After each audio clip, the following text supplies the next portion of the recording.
Regardez, généralement, il y a des personnes à qui on parle, elles ne veulent pas écouter. Mais dès qu'il y a une situation difficile dans leur vie, perte d'un être cher, d'un amoureux, d'un emploi, une maladie grave, ces personnes commencent à avoir le déclic et elles se réveillent, elles commencent à se poser des questions existentielles, le sens qu'elles veulent donner à sa vie. Et tout cela arrive parce que tu n'es pas venu ici sur la terre pour être heureux. Tu es venu ici pour accomplir les desseins divins, pour avancer. Parce que généralement, nous les humains, notre bonheur, le bonheur qu'on veut avoir, c'est rattaché à notre ego, c'est rattaché au matériel qu'on veut, les voitures, les maisons, l'enfant, la best life, tout ça. Ce qui n'est pas mauvais, c'est bon. Mais c'est lorsque tu veux choisir le matériel au détriment de ta destinée, au détriment des vies que tu dois aider, c'est là que le problème arrive.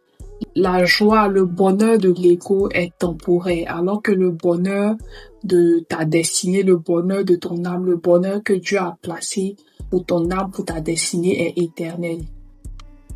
Je crois que c'est pour cela dans le passage biblique, je sais plus c'est quel passage, où Jésus disait cherchez premièrement le royaume des cieux et tout ce que vous voulez vous sera donné.